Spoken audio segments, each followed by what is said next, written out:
વિકળિયા ગામમાં આવેલા છે ને વિકળિયા ગામના એક ખેડૂત મિત્ર સાથે આપણે વાતચીત કરીએ તો ખેડૂત મિત્રોને મુખે જ આપણે સાંભળીએ કે એના સરદાર ખાતર વિશેના કેવા અનુભવ છે. તો આપણે ખેડૂત મિત્રને જ પૂછી જોઈએ.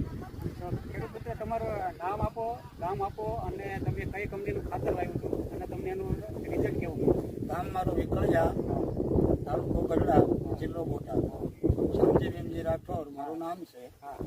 અને વીઘે 15 કિલો મેં 20-20-0-13 આપ્યું છે. કઈ કંપનીનું વાપરેલું? સરદારનું કંપનીનું હા. 20-20-0-13 વીઘે 15 કિલો મગફળીમાં વાપ્યું હતું પાયામાં.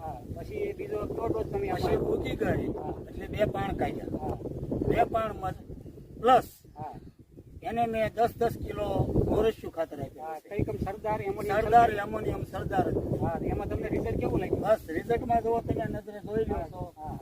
આ મગફળી ઉભી છે. અમે આ નજરે તમે જુઓ છો, આ મગફળી ઉભી છે. અમે બીજા ખેડૂતની મગફળી કરતા તમારી મગફળીમાં ઘણો ફરક લાગે છે. બીજી મગફળી આપણે બહુ પીળાશ પડતી જોવા મળી છે. કોઈ જોવા મળતું મેં સાહેબ એક વખત તો એક થેલી પરાણે મને અમારા મંત્રી આપી હતી 20-20-0-13. એ પછી આજ 5 વર્ષથી મેં બીજું ખાતર વાપર્યું નથી. મને ડીઓપી હું લાવ્યો પણ નથી. તમારું સરદાર 20-20-0-13 સરદાર એમોનિયમ સલ્ફેટના વચ્ચે તમને સારું એવું રિઝલ્ટ? સારું રિઝલ્ટ તમે પણ બીજા ખેડૂતને પણ આવી ભલામણ?